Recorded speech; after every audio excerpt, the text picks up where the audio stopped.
Sagalee ta'uu jechuun haga gartee rakkoon sun furmaata harkattutti sagalee ta'uu jechuudha. Torbaan irraa yeroo takkallee haa taatu, guyyaa 2-3 boodallee yeroo takkallee haa taatu, sagalee namaa ta'uu jechuun wanni kun gartee waan itti fufa ta'uu qabdi. Obboleeyyan keenya akkasitti wal hubachiisa. Amma fakkeenyaaf shifeerrotii Harargee dhumte san gumaan isaaniin baane namni dubbatiin jiru bakka wacaniituma way yaaniituma gii laayikii fi baaraaleen heddummaattu bakka jara poostii godhaniituma ichumaan kutan. Ogii laayikiin gattiqqaattu isaan bakka waan laayikiin guddoo barbaaddatanii jechuudha. Bultii namaa fa'a, beera namaa fa'a, abaluu ifajjeesuu deemaa fa'a, abaluutu gartee walii huu deemaa fa'a. Kana kutanii jechuudha. Akkasiimi sagalee namaa ta'uu jechuun haga dhimmi ati itti sagalee ta'uu jirtu kun furmaata harkatutti sagaleen tee itti fufuu qabdi jechuudha. Saniifuu sagaleen teenya tanaaf itti fufti yeroo hunda. Garuu barkanuma guyyuma tokko dhufeetuma poosti godhee takka guyyuma tokko laayifiin irraa dubbate namni haga kiyya gaafa uummanni Oromoo rakkate bira dhaabbatee sagalee ta'uu ni jira. Gaafa akkasii sagaleen ta'e gaafa maalii sagaleen ta'e siin jaasii galee akkasiime sagalee namaa ta'uu jechuun haga gaafiin uummataa kallattiidhaan deebii harkattutti sagaleen itti fufuu qaba jechuudha. Sheersii godhanii laayikisii godhanii sun rakkoo miti. Namni keenya irra guddaan sheerii fi laayikii hisaabaa jechuudha. Akkasii miti. Amma osoon Harargee fixu jiranii, osoo Harargee buqqisu jiranii, osoo Harargee shifeerrotii Harargee jimaa gurguruu dhoorkanii sigale kun shiftaan ukkaamsee kutee san iyyuu jirruuti Arsii buqqisan. Arsiis guyyuma tokko irraa dubbattaniituma ustanii jechuudha. Chibooda bakka meemma deebiitama harkattan meenaa. Ijoollee dirree dhawaa hidhamte san sagalee ta'uu turre. Hidhaa baate namni si jalaa dubbate jira. Sumaatu nama iftuuffachiisu jira jechuudha. Sumaatu nama iftuuffachiisu jira jechuudha. Maaliif ijaarama waan jedhamu wal dhageettii waan jedhamu qabdu jechuudha. Guyya 2-3 poosti goote ganaa geema kee eegaltaa warruma ati gaddisiifte kana khoflaan irraanfachiifta jechuudha. Uumarratti sagalee taate sanuu boodarra maal goota khoflaan irraanfachiifta teetumaafuu deebite. Faraqataan ni khofalchiifta, faraqataan wal ficcisiifta, faraqataan ajandaa birooti atummaan itti uumta jechuudha. Mootummichi kana waan hubateef jecha gurraa usiin laatu. Ay tunguyyuma 2-3 iyyitee ustii sigale dhiisinurraa. Laali meemma warra kabajaa qabu warra Tigraay laali.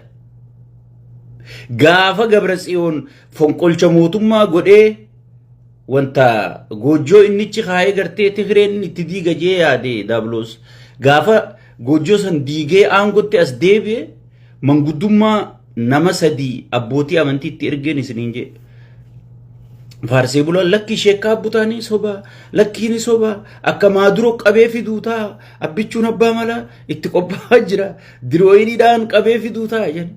Osoon jettaniiti beekamtii kennee fi Afrikaan akka dhayitee wajjaasoyitee Afrikaan irraa kadhattu godhee jechuudha. Mootummaa already beekamtii kennee fi jira jechuudha. Beekamtillee isiniif hin kenna naannoo keessanni bulfattan waan feetanni gootan please natti hin dubbatinaa jee kadhachuu jira jechuudha. Sigan.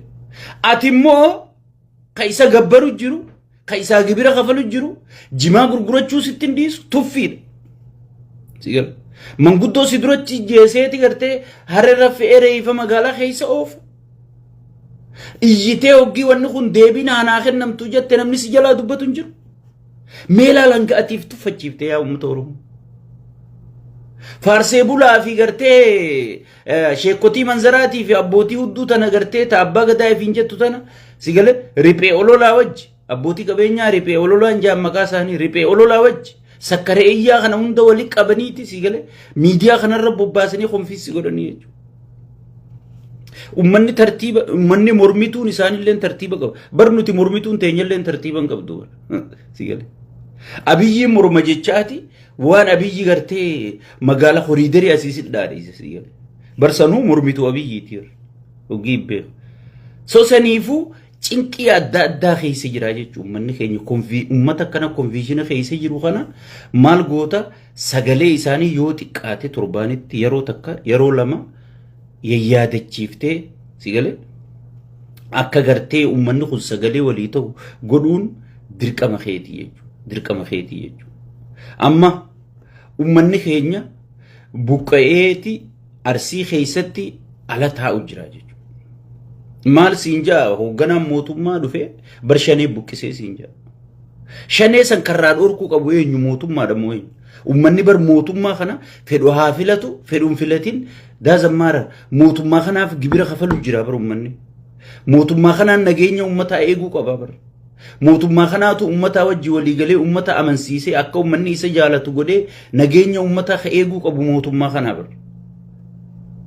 Warri isaan buqqisan jedhanii sitti himan sun fannoon isaan Oromoo buqqisan jedhanii gartee akka zeena sii dubbisan kun riphee loltoota jechuudha. Heeraan bakka bu'ummaan qaban. Ka bakka bu'ummaa qabu ka addunyaallee mootummaa Itoophiyaati jettee yaamtu mootummicha kanaa jechuudha.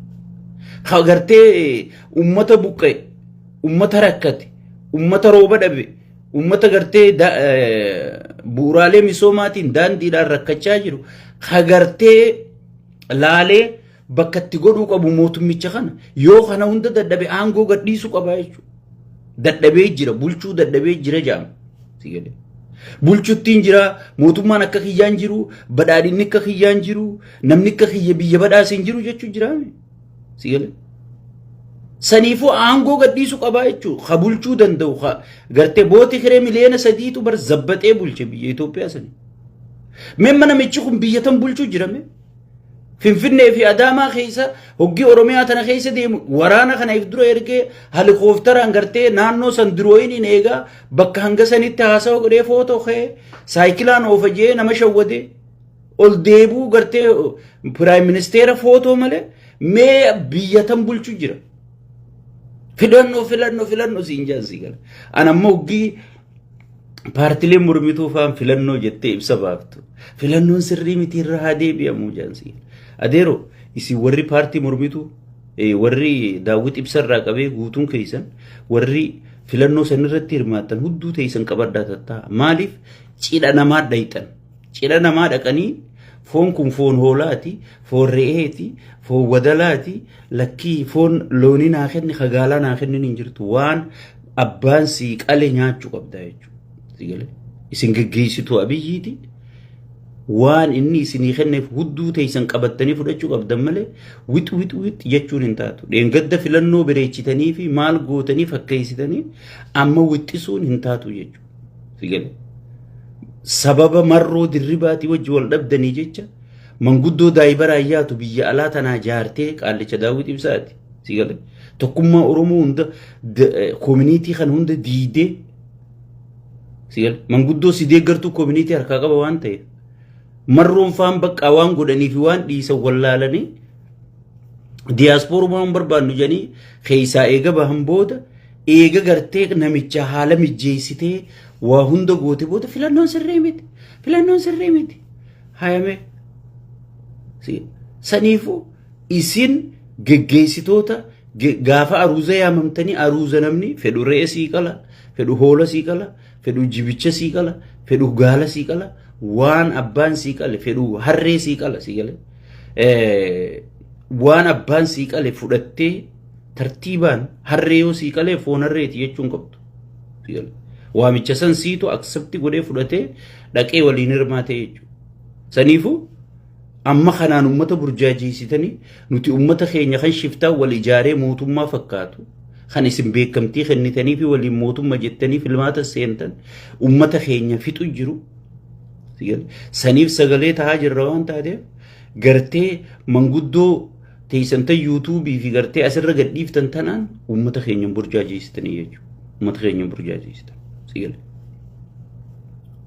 Hin ta'u kun hin ta'u. Uummanni keenya waan akkanaatis hin dhageenye.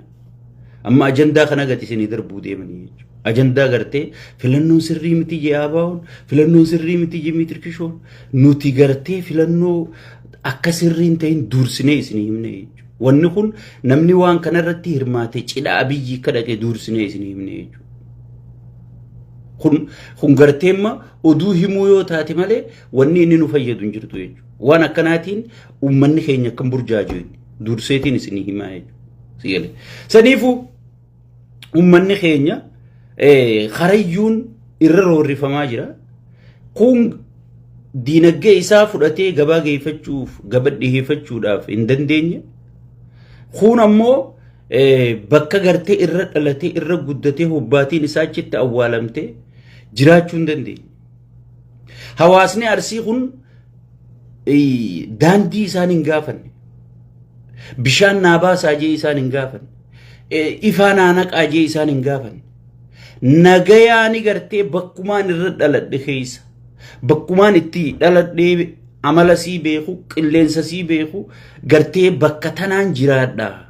Rabbiif jecha na dhiisaa jee kadhatee dadhabe jechuudha. Sigalee. Namni tokko hoggii qilleensi tokko haa oowwu haa diilallaa'u hoggii keessa dhalatee qaama godhatee itti wal barate bakki sun gartee Ameerikaa caaltiifi jechuudha. Bakkuma jiru santu Ameerikaa caalaafi jechuudha. Achirraa yoo namni si buqqise ganaa siistama lafa sigeessaniitiin wal fudhachuu Oromiyumaa waa taatu. Amma fakkeenyaa namni Harargeerraa buqqisanii Wallagga fidan hagam takka rakkate aadaa bakka sanii qilleensa bakka sanii naannoo sanii wajji wal fudhachuudhaaf hagam takka rakkate. Siigala. Ummata kana maasoggii buqqisanii fuudhanii biyya deebisaa geessan mootummaan jala deemtee eessa maal taatan qubattanii gatteeysanii sheekotiin jala deemtee qubattanii gatteeysanii abbaan gadaa ka jala deemee qubattanii gatteeysanii jaarsi gandaa ka jala deemee qubattanii gatteeysanii juun hin jiru jechuudha. Nurraa buqqaanii miijanii hoteela wal afeerranii isaan enjoy godhanii jechuudha.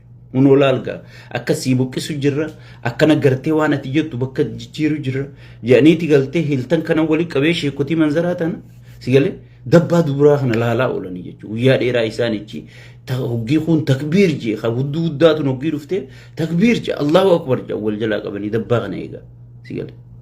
Ummanni garuu ummanni isaan kana gartee itti laffa'ee qaraasisee qaariyaa baasee fi wajji rakkatee akka isaan irra sadarkaa tanarra dhufan godhe isaan guddisee asiin ga'e azaaba addunyaa arku jira jechuudha. Azaaba addunyaa kanan jaamne gartee gammoojjii keessatti arku jira jechuudha. Bara akkanaa keessa jirra. Bara cubbuun gartee aangoo qabattee dhugaan gartee awwaalamte keessa jirra. Bara gartee qaallichi abbaa gadaa Karrayyuu rashane bokkuu qabatee dhaabbatu fakkeessuudhaaf. Bara warri maa abbaa gadaa rashanama abbaa gadaa maaliif haqaan ala rashanama jee akka taa'ee danda'a mana hidhaa keessa dukkana keessa taa'u jechuudha. Karashan immoo bokkuu qabatee sii dhaabbata. Wadalli sheeyxaantichaa gartanii mi namichi Shimallis jedhaniin wadalli sun amma bokkuu qabatee dhaabbatarra. Maaliif du'a abbaa gadaa Karrayyuu maaliif rashanama maal haynisa haa bahu warri jeemmoo sigalee kun afaan tulu gaamame kun biyyarraa ari'ame kun gartee harki hudduu duubatti hidhameeti mana dukkanaa keessaa rakkachuu jira jechuudha. Barakkasii keessa jirra jechuudha. Sigalee barakkasii keessa jirra. Kanneen wajji gartee undercovering bilziqinaa afaan biyya alaa tana tetteessee gogaa sabboonummaa uffattee sigalee keeysaan bilziqinaadha gubbaan qabsaawaa Oromooti sigalee. Oromoo wajji mari'atamuu qaba malee Oromoof Oromoon mari'achuu mariidhaan ilaaf ilaameen alaa galuu qabdi malee siin jedha.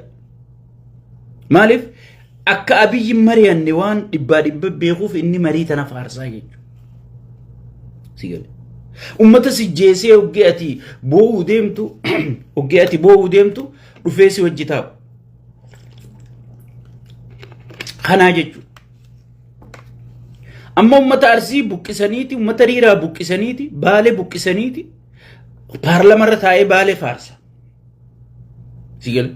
Faarsee bulaan akkam jaa warra jalaa kanaan rakkoo qaba malee. Sigalee.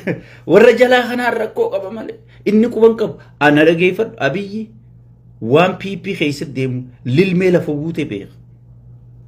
Eenyu akka jeefame eenyu akka buqqa'uu qabu eenyu akka gartee misoomaan baalagizeen keessatti ijaaramuu qabdu eenyu hawaasni kun akka duwidii cituu qabu karoorri wadala gakkennu Abiyyi. Sigalee. Shimallis Abdiisaa waan Abiyyi jee haadha mana isaatii wajjin rafiyyoo jeen hayyama haadha mana isaatii wajji rafuu namicha kanarraa fudhata jechuudha. Akka namatti ilaalu. Roobeetii biyya bulchuu jira.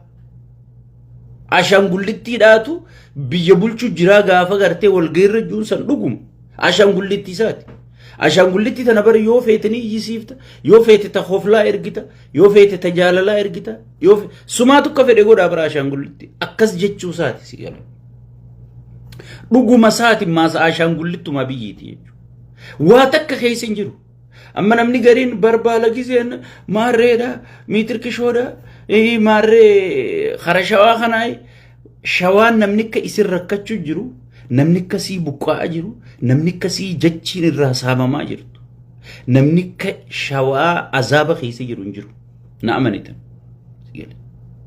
Karaa garba gurraachaa, karaa huyyuu, karaa maalii kana, karaa gartee buraayyuu kana yoo deemte amma aamboo. Ilmoo mana keessa teessu manarra diiganii manaa wajjin ajjeefne irra deemanii macalaasan sigale garuu faarsee bulaan maal godha finfinnee taa'ee farshoo quufee maaliin dhaadata aamboon dhaadata jechuudha. Uummata Oromoo gad dhufeeti bar uummata shawaa kanaatu aangoo qabatee akkatti Oromoo cunqursu jira asii wajji taa'ee akka waan sii gaddu garuu immoo namni akka shawaa azaaba keessa jiru hin jiru beekamu. Saniifuu kana hunda kanu godhe tokkummaa keenya dhaba. Namichi tokkummaa keenya irratti hojjete. Tokkummaa keenya diiguu irratti hojjete. Garuu hayyoonnii fi beektotaa fi wallaaltonni illee gabbaanee mari'anneeti waan kana dafnee dhaabuu dandeenye malee si gale silaa akka bilziqinnaan ilmi gartee karaa dhufe nu karoorfateen wanni Oromoo jedhamtu hin jirtu. Adeeroo Harargee gosan beeyneetu bar. Reefa namaa lafaa fuudhee gosta mijee yoo gosa isaan taane lafa deebisee biraa deemuu ture. Harargee bar namaa miti bineensaaf naasuu qabdu. Sigale. Ni beeytan haga uummanni Harargee garaan isaanii qulqulluu haga isaan naasuu namaa qaban na caalaa ni beeytanii jechuudha. Uummata santu wal awwaaluu dadhabee jechuudha bara namicha kanaa keessa. Sigale. Bara namicha kanaa keessa. Kana keessa jirti Oromoo. Osoon kana keessa jirru sigale osoo hayyuun keenya tuffatamu osoo beekaan keenya gartee akka namatti lakkaa'amne osoon gaafiin uummata keenya torbaanuma tokko wanyee abaluu hidhaa ba'u gumaan abaluu haanuu ba'u maarreen haanuu mitirkishoon haamiilli yoo ta'u jennaa sirra adeeroo mee uummata Tigree kanarraa fakkeenya fudhadha. Mee hayyoonni keenyaas uummata Tigree kanarraa fakkeenya fudhadha. Akkatti uummanni Tigree ciniinnatee osoo dhumuu osoo lafarra harkifamuu bineensi kun gartee misooma isiniifin bana waa hunda isiniifin godha jee halkanii guyyaadha manguddoon itti ol yaati Amaaraa fi Tigree tanaas. Garuu ati dakatanaa teesseeti Amaaraa fi Tigree abaarta. Maarree si dhufu jira miitirkishoo si dhufu jira. Sigale.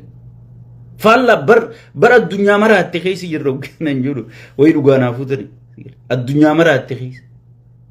Meemma Tigreen maal si godhuu turte, si hidhuu turte, si jeesuu turte, si buqqisuu turte, si gudeechisuu turte. Abiyyi maal si godhu jira?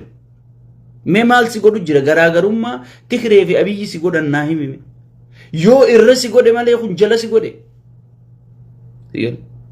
Ilma keenyaan bulu jira, maarri keenya adeeroo diqaalaa keenyaan bulu jira ilma keenyaa miti. An dhugaaniin si hima. Diqaalaa Oromiyaa keessa dalattee takararraa dhufte hin beekne tasangubbaan mataa keessa gadhawaa uummata guutuu beeke namni cunqursa guddate namni rakkoo keessa guddate yeroo hunda gaxaantummaatti dhagayama waan taateef nama kana xaragee fixu fedha. Yoo chaansii harkate xaragee fixu fedha jechuudha. Sammuun isaa namni kun yoo caluma jee ija keessa wallallaalellee na hamatu jiranii jaasi galee. Gaxaantummaa durirraa qabee ijoollummaarraa qabee gaxaantummaan guddachaa dhufeemi. Saniifuu uummata keenyaaf iyya Oromoon sadarkaa dhabamaa keessa jirti. Amma sagalee ta'uun guyya tokko barru ol darbitee usuu miti. Guyya lama viidiyoo waraabdee usuu miti. Haga wanni kun furmaata harkattutti waan kana dalagaatiyya jettee yeroo guyyattillee ta'uu baattu guyya lamaa fi kana turtee poostii kee maal kee gootee gartee uummata kanaa sagalee tahaa deemuudha. Sagalee ta'uu jechuun sani Guyya tokkoo fi lama bar ummatuma ajaa'iba uummanni Oromoo kun ummatuma ajaa'ibaati. Inni lakkii rakkina Oromoo ni dubbata jenna guyya tokko gartee fakkeeffachuudhaaf wayyaa maarreetii ya Oromooti jee poosti godhee ganaa kara geemasaa kute ganaa kara bashannanasaa kute kana barinni sagalee Oromootti nusuusiin jenna. Sagalee Oromoo kan usne nama halkanii guyyaa Oromoo dalagaa godhate rakkina Oromoon qabdu waan Oromoon sirreeffachuu qabdu karaa Oromoon irra deemuu qabdu waan Oromoon godhuu fi hin goone adda baasee fi nama Oromoof himu sagalee Oromoo jechuun kana. Kanuma saba kana dalagaa godhatu. Hagartee sagaleen taane naan janjeetuma fakkeesseetuma barruu takkaa fi takkaa viidiyoo takka ol darbee deemu kun ka siqqishu malee ka siqirra qishinaa godhu jiru malee sagalee teetii miti dhageeffadhu. Saniifuu uummanni keenya wal dhagayaa ilaaf ilaameen mari'adha bineensa kana dura dhaabbadha. Amma uummata keenya ka buqqee kana maal godhuu qabnaadha. Sigala. Uummanni kun bakka bu'aa paarlamaa keessaan qabani. Leencoo baatii faan bar bakka amma uummanni buqqa'u jiru tanarraa bakka bu'ee bar. Paarlamaa federaalaa keessa jira bar. Sagalee maa uummata kanaan ta'an kanneen irra dhiibbaa godhuu qabdaa jechuudha. Uummanni bakka bu'oonni naannoo sanii ka bakka uummanni buqqa'u jiru ka baalee bakka bu'ee jira. Bakka bu'aa paarlamaa jee kachi taa'u jiru jira. Deebiitu argamaa fi miti. Warra gartee abbichuun quban qabu juu kana akka inni quba qabu mirkaneessuufi. Jimaa Harargeemma duraan shimallisii godhu jira shimallisiitu kana godhu jira jaaniiti gartee kijiba godhan dhiibbaa gooneeti paarlamaa keessatti mamma qophee akka dubbatu akka isa gaafatu kallattiin goone jechuudha. Deebisaa inni deebise gartan. Sigale. Deebisaa inni deebise gartan. Jimaan ilkee namarraa fitu jira maarree fitu jira jimaa haa dhabamsiifnu jeeti deebisaa inni deebise jimaa haa dhabamsiisu jiru jimaan akkan guddanne haa godhu jiru abiyyi ta'uu uummataa mirkaneessine jechuudha. Silaa osoo gaafiin sun ichi keessaa ka'uu baatte silaa osoo dhiibbaan godhamtee gaafiin sun ka'uu baatte shimallisumaa godhu jira ifiif daldalatuu barbaada ifiif kana godhuu barbaada jenneetuma nuti. Sigale miskinticha farshoo isaa dhugee asii ciisee dhuufuu yaasu kana wajji yeroo teenya gubnaa jechuudha.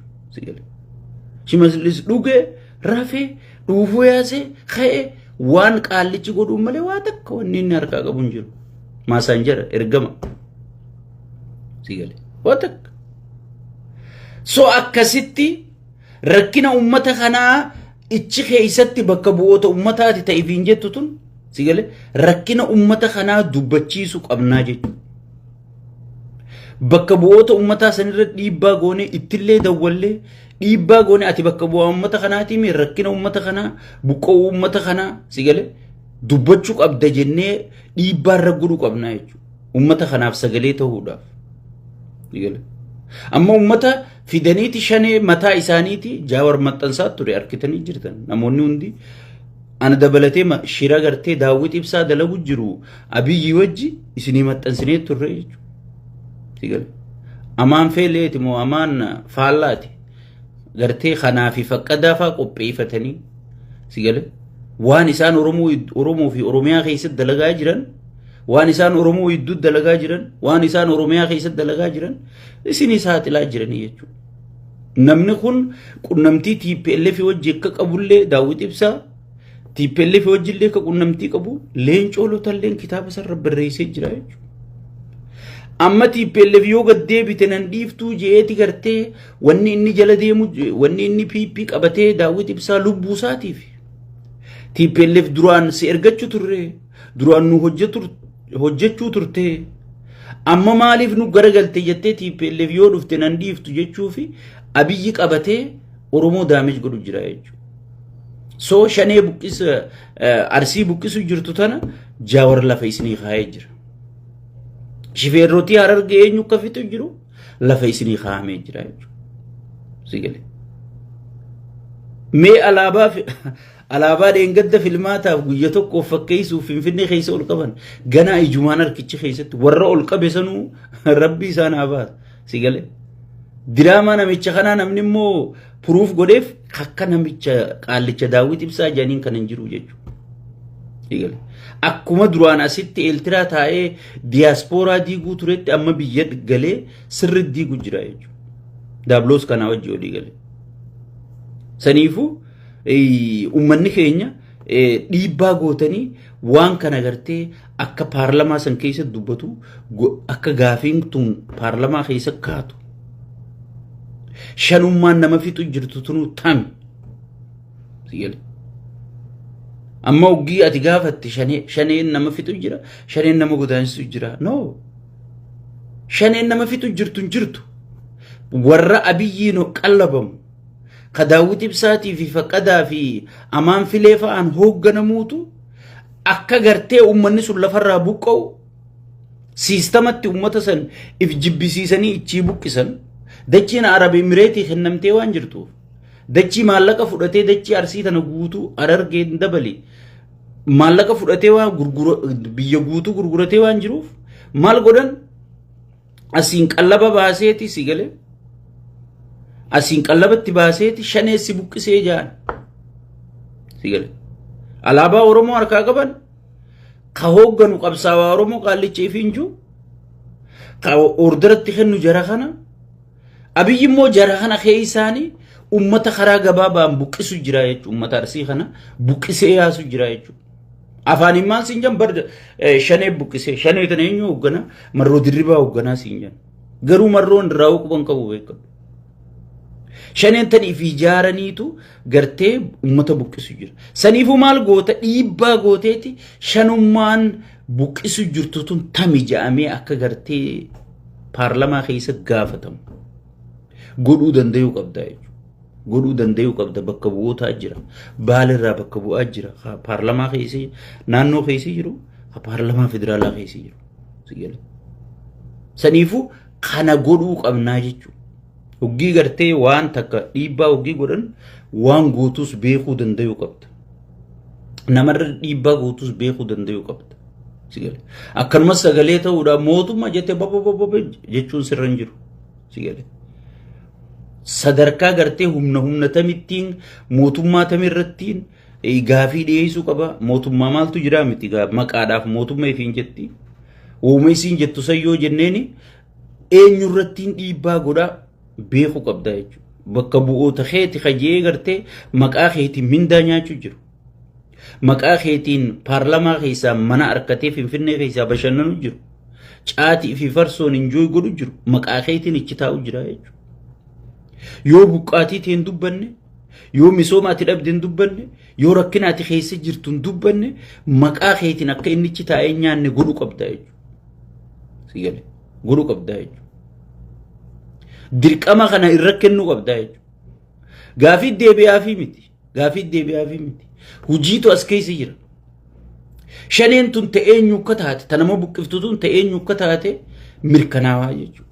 Mirkanaawaa jechuudha.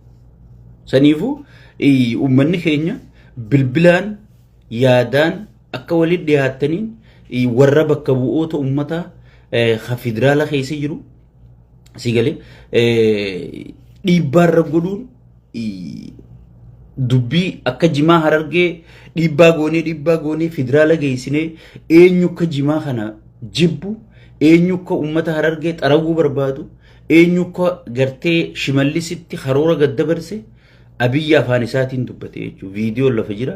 Isinilleen ijaan gartanii jimaan dargaggoota nu harkaa fixe ilkaan balleeyse maarree balleeyse je'ee gartee jimaan baduma qabaa je'ee sadarkaa federaala bira dabree sheekotii manzaraa hunda walitti qabee mari'achiisurra dhaqee waan kana gartee dhiibbaa godhamteen akkas tahee jechuudha. Saniifuu kan irratti dalaguu qabnu kanaa jechuudha. Ammaasis Kattiyaanu tokkummaa uummata keenya irratti dalaguu qabna. Amma piippiin namni gartee kanuma duraan distii takka keessaa wajji nyaatuutu arra wal nyaachuu jira. Sigala. Warra duraan Oromoof Oromiyaa lubburraa jaalatuutu amma lubburraa Oromoof Oromiyaa jibbee Itoophiyaan maraachuu jira jechuudha.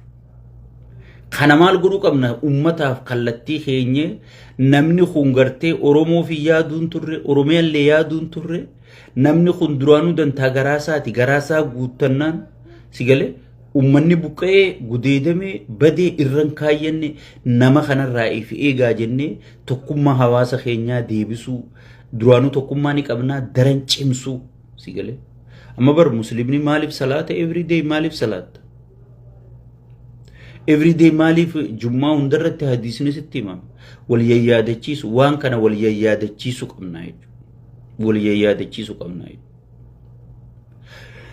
wanni kun maqaadhaaf nu keessaa dhuftee qabsooteenyaan aangoo dhayti dhugaadha afaan oromoo dubbatti garuu hojiin isii ta oromoo buqqiftu ta oromoof diinaati jechuudha waan kana nama deeggaru tartiibaan teenye suuta bifa dammaqa qabuun bifa waca qabuun bifa walitti iyyuutiin bifa wal jibbuutiin osoo hin taane bifa siyaasaatiin yaada injifataa harkaa qabna mormii wanni sodaannuuf hin jirtu gatteenye hundi keenya ummata keenyaaf gartee falmaa miidiyaa irrattis taatu lafa irrattis taatu mana taaziyattis taatu mana gartee cidhattis taatu falmaa dhugaasan goonee ummata keessaa bineensa ergamtoota bineensa kana baasuun yeroon isaa amma kanarratti hojjechuu qabna jechuudha itti aansuudhaan hariiroo saboota Itoophiyaa keessa jiran kana wajji qabnu daran cimsinee hogganoonni keenyallee waan kana akka daran cimsanii hundeesii gadi fageessanii gadhaaban godhuu qabna jechuudha na dhageeffadha saboota keessattuu Amaaraa fi Oromoo addaan baasuu hin dandeessu akka xaafii fi wanti walii ganna qabnee jirra walii waaqeeffanna wal janaajanna wal fuunee ilmoo walirraa qabna hawaasa kana adda baasuun hin danda'amtu Amaaraa Oromiyaa mootummaa Amaaraa godaansisee Oromiyaa keessaa biyya biroon naagalchuu dhufa yoo kan jettu taate manaam bakkuma jirru tanatti kamii walqixxummaan jiraachuu dandeenya irratti hojjechuudha jechuudha kanaaf akkan hojjenne daabloos fannoo mataasaa jaarratee qaba abaa'oo mataasaa jaarratee qaba PP mataasaa biyya alaa kana diaasporaa mataasaa jaarratee qaba kanuma guyyaa dheeraa nuti zammanee kaaseen deeggarru nuti zammanee kaasee kanan taanu nuti TPLF hin barbaannu kasiinjuu zammanee kaasee namni hidhachiisee leenjisee gartee kilaash turk irraa gale gurraacha kana itti kennee haga jijjigannaa loli goota xiyyaatiyyeen eenyu abiyyi ta'u already durusi irraanfachiiseeti nuti zammanee kaasee wajjin mari'annu jaa zammanee kaasee abiyyi gatii irra baase fannoon jirre tan abiyyi uumee hidhachiisee dhaaba guddaa godhee as baase Oromoon hayyoonni Oromoo beeytonni Oromoo harkaa fudhachuu jiranii jechuudha fannooti yakkaminna harkaa fudhataniitu isa maraachuu jira jechuudha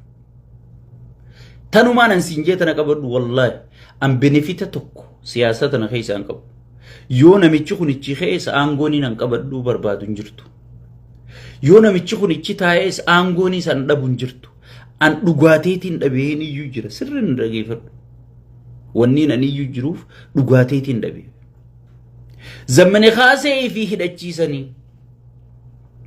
ifi baay'atatti baasanii mililik masaraa keessa kaanii fi onneetti horanii seenaa saata dur caalaa ol kaasanii leellisanii haga guyyaa irratti hay ida mootummaan tunuuti yaa protect godhuun qabajee isaa wajji hidhate Oromoon harkaa fudhachuu jirti jechuudha zammane kaaseen kiyyaa na harkaa fudhachuun hin tahuutu isa iyyisiisu jira jechuudha isa iyyisiisu jira jechuudha saniifu qabsoon Oromoo jabaattee fannoo fudhachuu jechuun cimina keenya guddina keenya fuuldura tarkaanfachiisuu keenya argisiisa malee gartee laafachuu keenya amaaruu keenya kaayyoo gurguruu keenyan argamsiisu so kanarratti tokkummaa sabaa sablammii kanarratti hojjechuudha sigale hojjechuudha dhugaa qabnu hawaasa kanatti himne dhugaa qabnu amaaratti himne kambaatatti himne walaayitatti himne soomaletti himne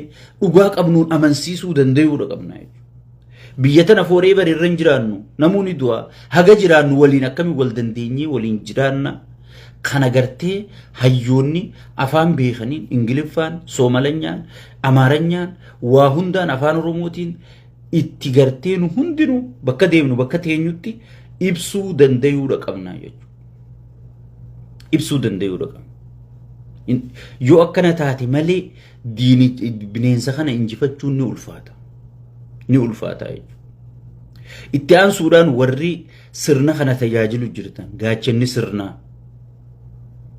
gaachanni sirnaa warroottan qawwee asirraa qabtu poolisii oromiyaa haa ta'u raayyaa ittisa haa ta'u haga milishaa dhiitee qofaatiin baatutti kaadireef kaabineen hanga baatutti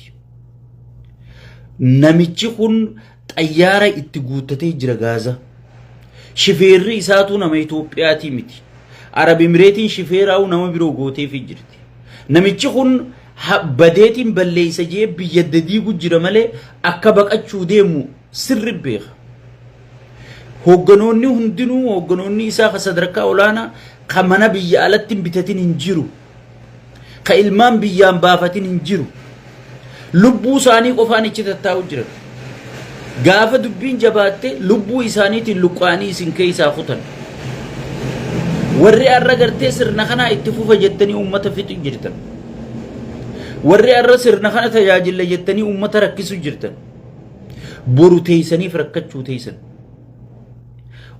laal nyaadhu kara fira keetii gargalii liqimsii jedhan nuti irraan nyaatinaa jechaan jirru ilmaan ichi keessa hojjettanii ilmaan hin guddifatinaa jechaan jirru garuu karoora gartee daabloos kun isin gakkennu ummata keessan irratti hujirran ulchina ummata biraa harka kaayyadha dheeraan fedhe bakkatti dhaabbatu qaba mootummaan fedhe bakkatti dhaabbatu qaba jechuudha bakkatti dhaabbatu qaba saniifu warri sirna kana keessa jirtan warra biiroo jirurraa qabee haga warra gartee masraabetii ji haga warra gartee narraa himiga qawwee baadhatee yaa'utti sirna kanaa jecha ummata kee hin miidhin boru ummata kanatti haftaati qaallichi kunni baqata mangistuu Hayilamaariyaam rameessi jira warri isaa wajji ummata cunqursuu ture eeysi jiran wayyaaneen eeysi jirti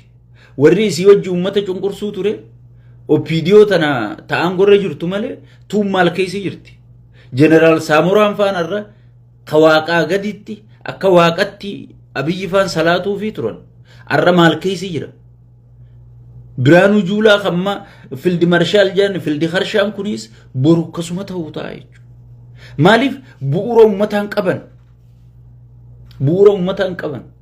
mootummaan bu'uura ummataan qabne mootummaan gartee namarraa dhufe hin qabne rabbi kenne rabbi qaleen hin turu sirna isaaf jecha gatii kennu hin qabu nama isaaf jecha lubbuu kennu hin qabu osoo dhiib amma waan waboon dheengadda goote gartanii rabbi jirraa radiyallahu anhu waboon waan goote gartanii filmaata kana irratti waan goote gartanii namni hundi harkuma ol qabe milishaan harka ol qaba makkalaakiyaan harka ol qaba namni tokko sirna kanaa jecha if kennee du'uu barbaadu hin jiru namumatti deemee dhiibbaa godhuutu dhabame malee namni tokko gartee sirna kanaaf jecha lubbuu kennuu barbaadu hin jiru jechuudha lubbuu dhiisii namni yeroo kennuu barbaadu hin jiru jechuudha saniifuu sirna kanaa kana keessa teeysanii sirni kun hin jijjiiramuu isinif fakkaatte sirni kun gartee hin kutuu isinif fakkaatte warri arra sirna kana tajaajiluuf ummata keenya gibiraan gidirsaa jirtan ummata keenya gibiran kafalle jettanii hidhaa jirta keessattuu harargee bahaa fi lixattillee warri harargee lixaa warri harargee bahaa waan isin ummata kana godhu jirtan oromiyaa guutuu keessa azaabni ka khaadiree harargee bahaa fi lixaan jiru jechuudha matatti kum sadi ummata irra murteessan harargee lixaa keessatti tabahaa keessattis akkasuma yoo waan hin kafaluun qabdu jette milishaa dhiitee kufaa kana sitti erganii kun eega asiisi dhiite caantaa gartee carqii tanaan eega asiisi dhiite sii gaggabe gartee masraa beetii duratti nama lafaan si dhawaa jechuudha. Amma nama meeqaatu hidhaa jira. Meeqaatu gartee ulee isaanirraa dhukkubsatee gartee itillee garaa itillee gale. Meeqaa qabri gale. Meeqaatu arra gartee rakkina kanan jaamne keessa jira. Sigalee. Saniifu warri arra ummata keenya sirna kanaatu tura seetanii sirna kanaatu wanna taaseetanii gartee ummata keenya irra horrisu jirtan sirni kun bakki inni itti irkate Arab Emireeti. Arab Emireet mustajabaa waan inni afaan Arabaatiin dabarseef sirri dhageeffateeti gakkaa'e. Arab Emireet jiruu sii ganaa bakka duritti hin deebitu. Hoteelli Arab Emireet onee jira. Dubai namni yaa'u jiru. Investorri hundimma kara Singapore yaa'u jira. Sigalee. Biyya nagaan qabne, biyya Yahudaa wajji dalaydu, biyya ummata rakkiftu, biyya cinqii jaaniiti namni investoroonni hundi maallaqa isaanii ibidda ganna quun fedhanii jechuudha. Sigalee. Amma kara Singapore yaa'u jira. Hoteelli isaanii onee jira. Hoteelli dur doolaara meeqaan bultu amma ijoolleetu gartee re'ee gurguree keessa bashannanu jira jechuudha. Sigalee. Kaduraayyoo nama gurgurtee ol seentee buluu hin dandeenye. Amma re'ee takka gurgurteetuma dhayitee ijoolleen Oromootuun itti ijaazaa bu'u jirti jechuudha. Wanni hundi gabaa dhabdee. So maallaqni isaan kafalanii galiin isaan harkatanii maallaqa kafalanii sheexaanticha kana tursiisan hin jiru gana. Raashiyaan Soovet cabnaan Dargiin ni cabe. Arab Emireet cabuu jechuun daabloo sheexaantichi dhiiga dhugu kun ummata Oromoo irraa ummata Itoophiyaa irraa cabe jechuudha. So kana hunda yaada keessa galchitanii wanni kun itti fufan qabu amma amata kana gibira dachaa isinirra dabaluu ta'an. Maaliif Arab Emireet maallaqa duraan cuftuu san dhiiftee jirtimma. Amma isinirratti gartee isinirratti wanta ta'aa jiran isinirratti gibira kana akka ajaa'ibaa isinirratti dabaluudhaaf mariin gaggeeffamaa jirti. Waan isin bu'u ta'u gibiraan waan isin bu'u ta'u ajaa'iba gootanii jechuudha. Ajaa'iba gootanii jechuudha. Saniifuu uummanni keenya wanni godhuu qabdan tokkummaa keessan jabeeffattanii ifin kaadireef kaabinee kanallee ifi qabdanii dammayfachuu danda'u qabdan. Ulee inni namaan dha'u tana kee godhachuu qabda jechuudha. Akka fannoommaa hayyoonni Oromoo fudhatee fannoo fi godhachuu jiru kanatti akka TPLF keenya godhachuu jirrutti akka Isaayyaas Dheengadda Abiyyi hojii dhaabbatu keenya godhu jirru kanatti sigalee keenya warra ulee inni namaan dha'u tana teenya godhachuu qabnaan isiniin jaa.